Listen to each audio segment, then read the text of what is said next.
All right, here you go. Welcome, everyone.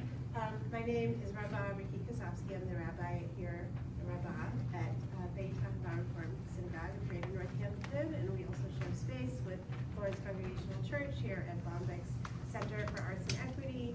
And tonight we are presenting with Friends of Women of Vision, which I am also a Friend of Women of Vision, this wonderful panel and conversation about the recent trip to Israel and Palestine. It was a little bit over under 2 months ago, and I'm going to start with, we have fancy slides. So, well, first I just would like to thank everyone for coming. There's going to be sharing of different things, slides, video about the trip. Our presenters are going to introduce themselves in a moment, who are participants on the trip, and then we also have built into the program time for us to also have question and answer and reflection, and also to do a little sharing also with people near you, so that you'll have time also just to be grounded. And I think we're planning on keeping it to the hour and a half that we said, and that's a big project because there's so much to share. But thank everyone for being here, and we are recording so that we can have, for posterity, also just show with some others who couldn't be here tonight. And if you need any bathrooms, there are bathrooms right down the hall. One is right to the left as you go through the entrance, and one is a little bit further down on the left. There's water fountains.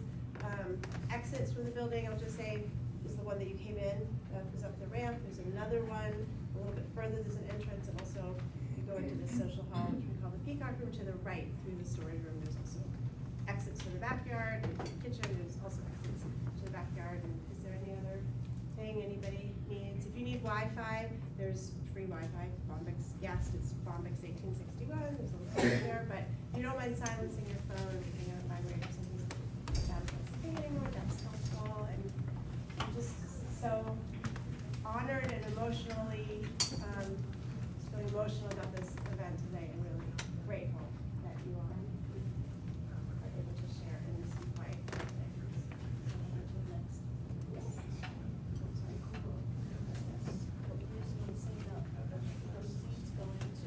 Yeah, so right into that. Yeah, okay, well, yeah, so here we are, we're gonna, Friends of Women of Vision trip to Israel and Palestine. That was March 30th to April 4th. There was also a pre-trip that two of the members, Amita and Madeline, went on because they arrived in Israel 2 weeks earlier. They're going to talk about that, and then we'll introduce everyone.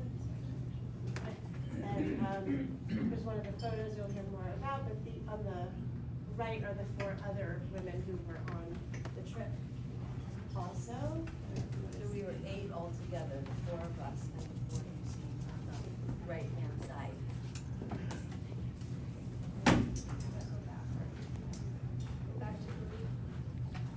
Yes. And tonight, there are optional donations to EMDR for Peace, so anything that we raise tonight is going to go towards EMDR for Peace, which is one of the amazing organizations that the group met with. And we should say, if you're not familiar, EMDR is a therapeutic technique of eye movement that heals trauma, in a nutshell. And Dorit Segal is someone we met, and she is a very involved, or maybe even the founder of EMDR for Peace, that works with Palestinians and Jews. Can you hear us? I think everyone needs to be, we all need to be conscious to speak a little bit Great. louder. Yes. If you can't hear me or anyone, because I know I tend to sometimes talk loud, just do that. And how's the temperature? We could turn the fan in this room off if it's too loud. And the air conditioning is supposed to go for it. It's comfortable. Comfortable? Okay. All right.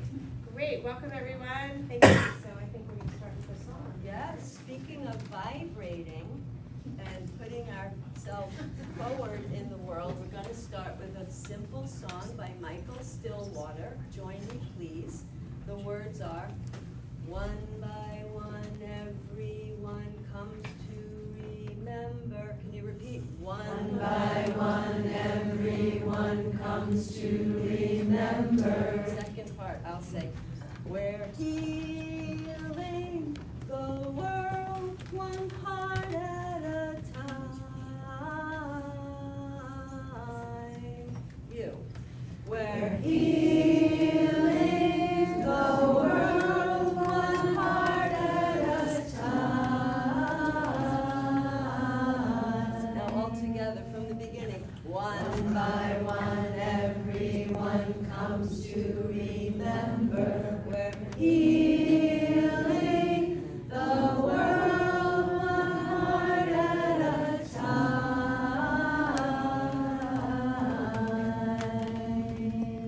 If we had more time, I would have done a round this side and that side, but you'll do that on your own.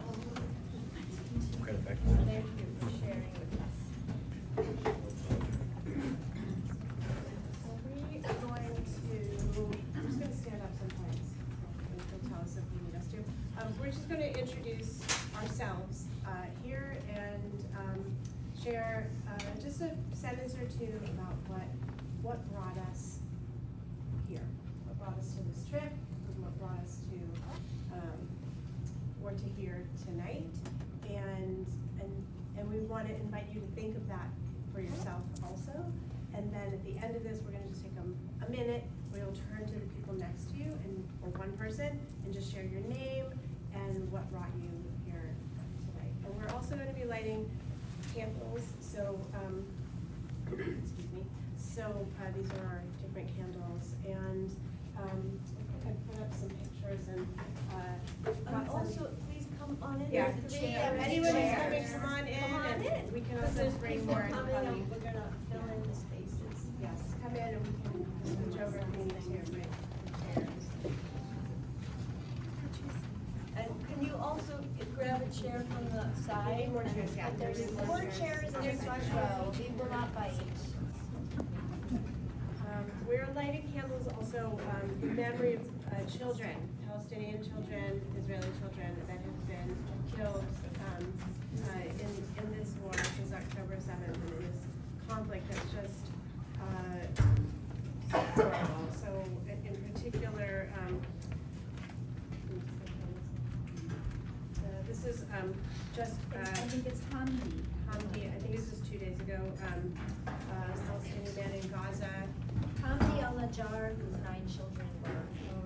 Eight of the children were, there was a bombing in Gaza and 8 of the children were killed. One of the children is injured and his wife is a doctor and he had just driven her to work. And it's just a really just horrific story and then her children were killed and were being brought to the hospital where she works. So it's just so horrific, but this is a picture of their father with two of the children. And we're also fighting for Israeli children as well. This is a picture of Shiri Vivas and Ariel Ufir Vivas, who are among the children that were also killed in the conflict. So as we talk to light some, and then at the end we'll just invite anybody who wants to light. Just name what brought you here. Nice and loud.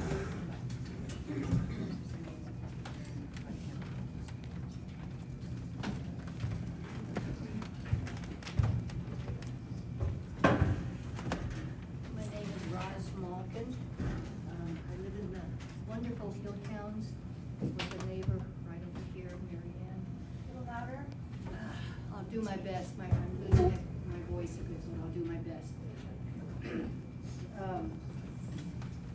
I've been experiencing some subtle anti-Semitism for quite a while prior to October 7th in an organization that I'm involved with. And after October 7th, it became worse. And I had unsuccessfully tried a number of times to have conversations with people about some of that and got nowhere. So after having a wonderful conversation with Rabbi Ricky, who was extremely helpful, this led to information about this trip to Israel. And I've always been interested in peacemaking. The trip was to focus on engaging and meeting the women and others actually who've been working on peace for a long time or a short time, and I was hooked. So that's what led to my return to Israel after about 52 years. And I light this candle in honor of the people of Israel.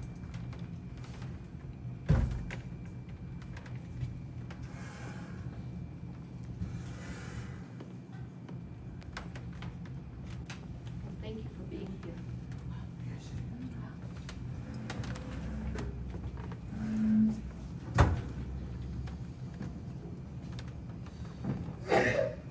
Bless you.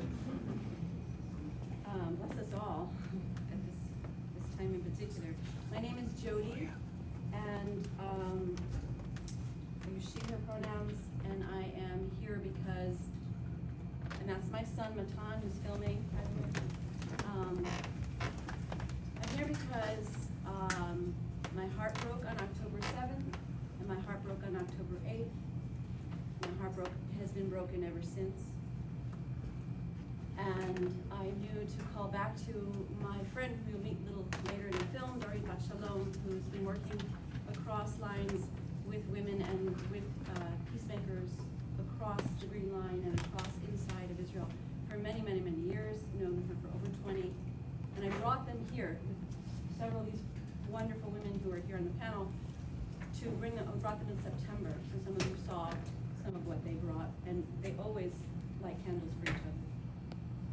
So I'm lighting for them, and then of course I went because I'm hooked, and I really want what they bring, which is resilience, and doing it anyway, even against all the freaking odds of what the heck's going on. They're doing it anyway, and I admire that about who they are. Oops, and that just okay.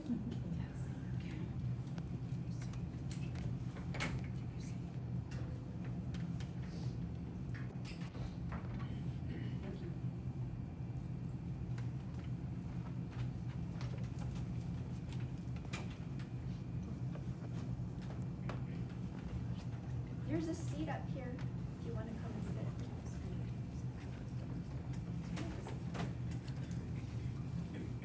I'm Amita Jorman. I'm from Amherst, and I've been the rabbi in Brattleboro for the last 3.5 years, soon to not be anymore the rabbi in Brattleboro. I'm also an Israeli citizen as well as an American citizen, and really for me this trip is just an extension of the life that I was living there for the 12 years between 2009 and 2021, which was my most recent time in Israel. This was just more of that life, and many of the people I knew and some I didn't, and I wanted to go, and I need to go. It's like I need to go drink from that well. I don't feel that here I can't, the discourse here is just very difficult, and it's like when I'm there, it's a whole different thing. I just think talking about it just, you just go in circles. But when I'm there, I can be part of the positive energy that is so much needed, the love, the listening, the demonstrations there, which I'll show, we will show, which wasn't part of the trip, but Madeline and I went to demonstrations. And it was like a first time bringing other people, a few people that hadn't had that experience before. These 4 women are all women that I knew, and they came because of connections, and so I want to do it again. I want to bring all of you,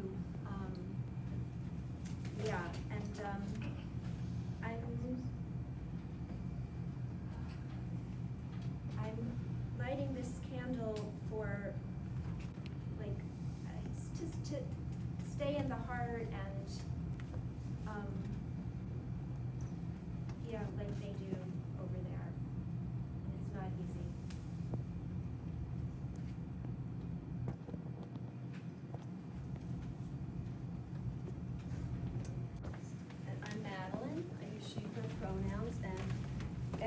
Women of Vision came here in September, I was just like, I wanna go to Israel, I just wanna go again. I had been there 5 times before, so this was my 6th trip. And I knew I had a window of time around like mid-March that I was maybe aiming for, and then we were just like, let's start forming a group. And then you were available, and we found you decided you could come, we found Roz. These other 4 women came from other parts of the US, and I just felt compelled to show up for them. They came here, it was our turn, and this is an ongoing relationship, as you'll see, and you'll be all invited to do Zooms with them throughout the year. We've been Zooming with them. It's not just a one and done, and this was a real experiment. It was sort of a pilot so that we can improve it, and we plan to offer it again. And so I will light my candle for bravery and just leaning in to things you're not sure about and just doing it, just going, just showing up. And I wanted to see my friends and my cousins and just show them we're with you. We see you, we hear you.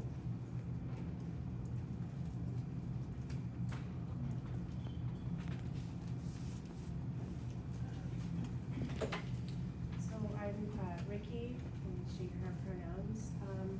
I was supposed to go on the trip and was part of this team. And then my elderly dog was not doing well for a few months, and then my dog died, and I didn't go on the trip. So I've been in a mourning period for the last 2 months, and but I will say I'm with you all in every heartbeat of mine during the whole process, and I guess I'll say for me, because of this family loss that we have experienced, which feels still very much like yesterday. So, but I've been on other trips before to Israel where you come back and then you kind of get back in your life almost immediately. And it sometimes feels hard to be back in it, but I feel like it's, and especially seeing you, this is the first time we really all got, but we got together the first time with us, so it feels like it just, I feel very much like it's still right there. And then, especially preparing this presentation. But I guess I'll just say for me, I don't know, just in a nutshell, this was like the dream experience of my life is what it felt like, coming together to bring together and touch into and be witness to Israeli women and Palestinian women doing peace work, and to do it with local people that could become like sisters in community.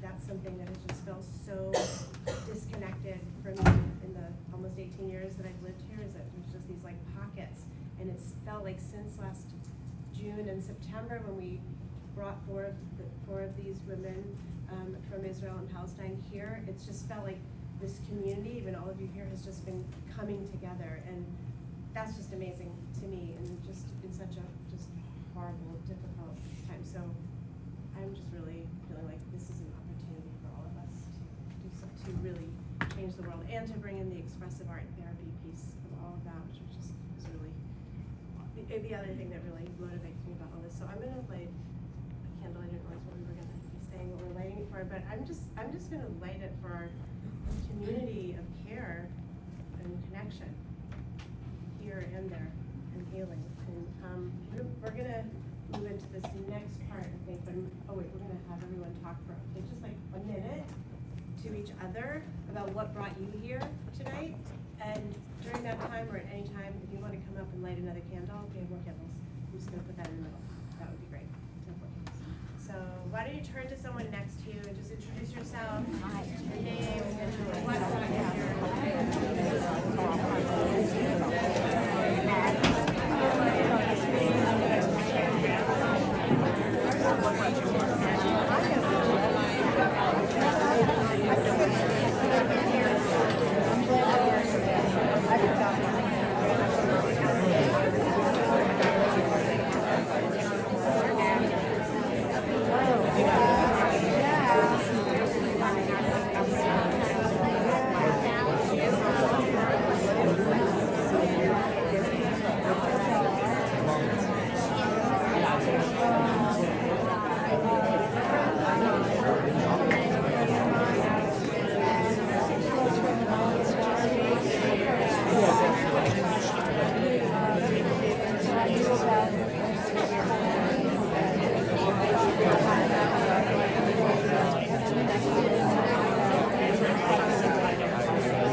So much to talk about. I love that you are so engaged, and there'll be time to ask questions and share more as we go along. There'll be time to share more with each other as we go along and interact. Alita's gonna begin. Right, I'm gonna start us off with this slide, which is before, this is the before trip, okay? I just wanna say, we got there, it was 5 days.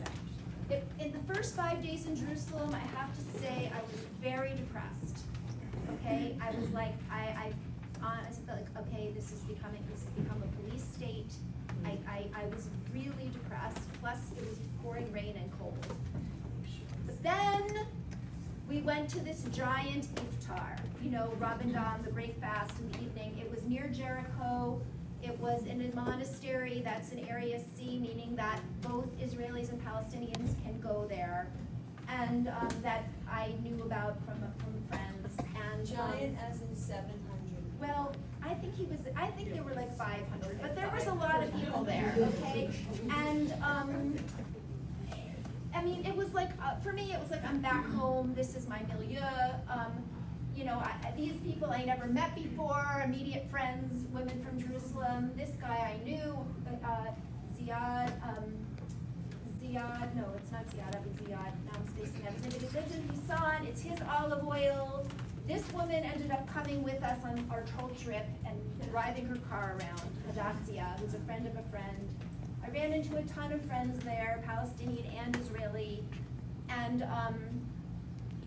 it was amazing to me that it was like 2/3 Palestinians from the West Bank that were there.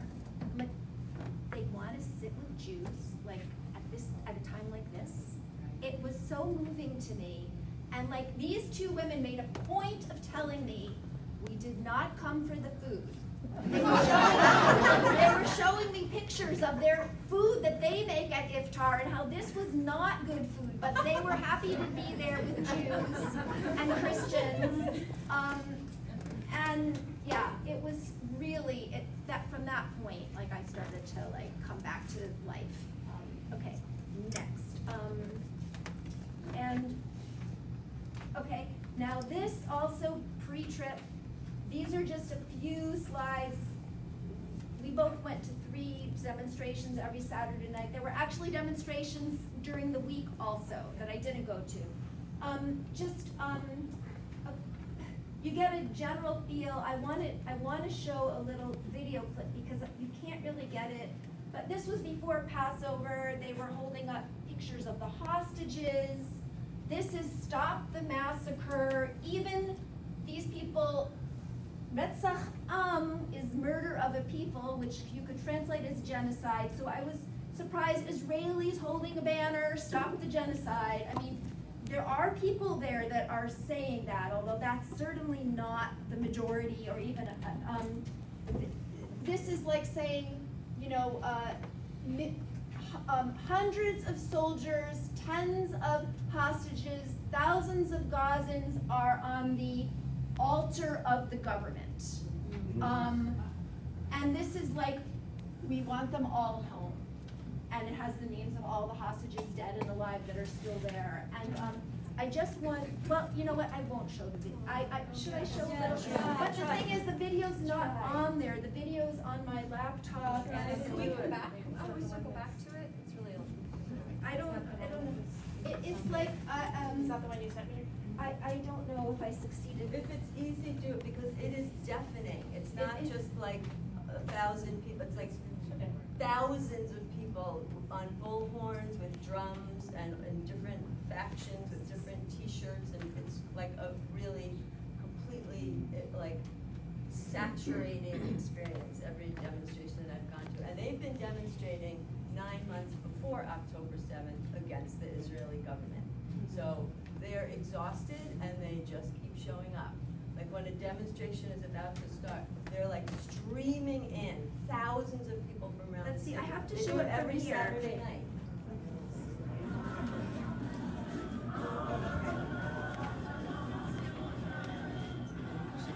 Can you walk around? Walk around. Oh, I mean, thank you for showing it. And I want to show one other video that's also very moving. There are some people that go to these demonstrations primarily to free the hostages. They're like, we have to have a deal, we can't abandon them. I heard a high school student, she was saying, like, I can't grow up here knowing that if I get kidnapped, the government isn't gonna try to save my life. So it's like, and there was even a Gusha Munim, like extremely right-wing woman who said, it's not about right and left, it's about like, we have to save the hostages. So just so, in Jerusalem, that is a big message, but in Tel Aviv, it's a lot more about the Gazans, and this is also, this is,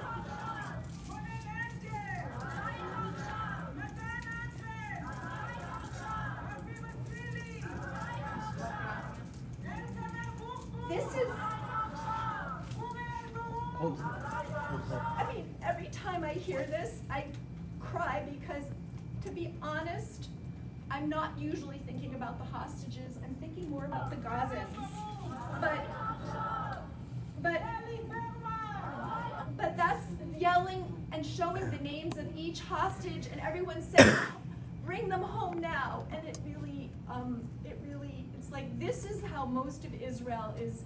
They're very aware of each hostage. They have not forgotten them, and it's very moving. And I was yelling with them, and it's, so, okay, that's enough about, I could just talk about the demonstrations and all night long. Thank you. I want to just add, I was in Israel a year ago for 3 weeks.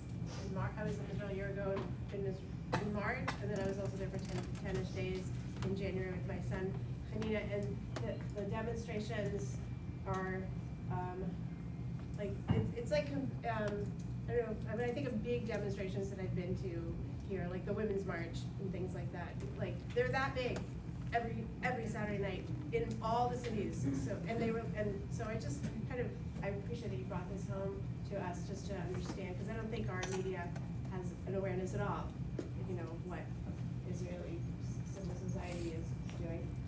I think I'm also the timekeeper, so I'm going to keep this.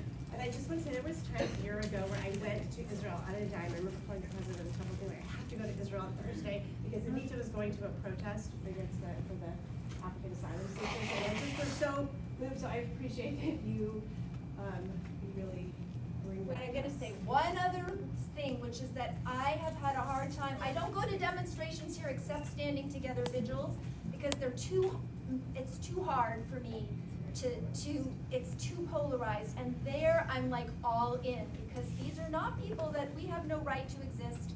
They're like, save the Gazans, save the hostages, stop the war, get rid of this prime minister, but they're not like, we shouldn't exist, you know, and that's the difference, and it's much easier to be part of that. Space. Okay, Jody. Okay, so this is actually it's a picture from the end of our trip, but this is the group. And on the steps of Jerusalem, of a house we went and did an art thing with. Is that Joe Joe Milton's Milton's house? house. So, we can go to the next slide. This is us also gathering together in the beginning, in Tel Aviv and on the beach. Next. But you came, the trip started on Sunday, and you came for Shabbat beforehand to kind of bond. That's right, stay this at is the Airbnb, bonding. Yeah. Walk around, get to know each other. That was Yes. Tel Aviv, yes. And I want to introduce, Sorry. Dorit Bat Shalom, many of you saw her. She was one of the 4 that we brought here. And she often quotes the Rumi, wonderful Rumi line, out beyond the ideas of wrongdoing and right doing, there is a field, I'll meet you there.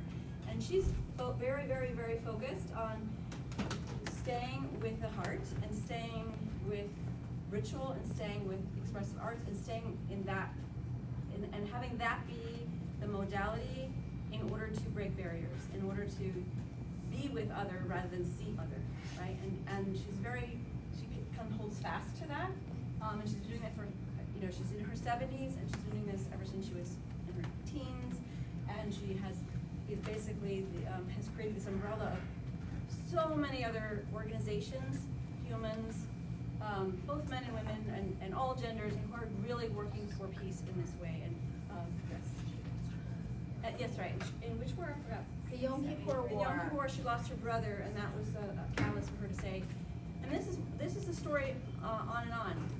You'll find out when Mayan that when you lose someone, so many people who lost someone, a parent, a child, a brother, a sister, and instead of turning to anger, many are turning to peace. Many are turning. There's no just like combatants. So we say getting bereaved families. We can't stay in anger because that will only increase everybody else's loss. So we're here to open up to each other. So it's that's just how she began, and she's been an artist and a visionary for many, many, many years. So I owe her a debt of gratitude for her showing this world to me and to all of us. And Marwa is another woman who came with us, Marwa Abudulia, and she is, I called her my daughter. I loved her so deeply. She's such a great human, and she's a Palestinian who, and actually we have her 2 American parents here. They stayed with her. And I just would say she was with us during this time as well, and took us to Bethlehem, which was hard for, have our escort, our Palestinian escort, to go to Bethlehem with. And she's just a beautiful singer, a beautiful soul, a deep thinker. And I want to say one thing about all of these women, and particularly the Palestinian women, had to be so brave. Someone here mentioned about bravery.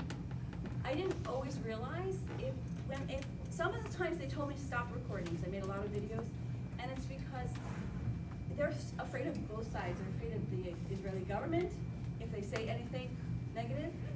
They're also afraid of their own communities calling them traitors or reaching out and hurting them in some way. Or it's a very fine line that they walk. So when those 2 women came here, it was really brave of them to do that. And it's brave of them to do what they're doing in general. They're fighting against the odds right now, in particular. So, much kudos and love to Marwa. I don't know who next. I went to see Shira, who was also here at her home and sung. So that was she's an Israeli musician. Arab Jewish heritage as well as Polish Jewish heritage. Next. Just by show of hands, how many people here went to one of the Women of Vision events in last September? Oh, great! Yeah. So you met Shira and Dorit and Marwa. You won't see Amira here. She wasn't there. She was in Berlin. She was in Berlin. Which we were so sad about when we found out. Yeah. Oh. Okay. I think that's someone else. And then Rosh Chodesh. Rosh Chodesh? I think it was you. I don't think that was me. Okay, so every new moon, and even more than that, women would gather, Palestinian and Israeli women would gather, again, light candles and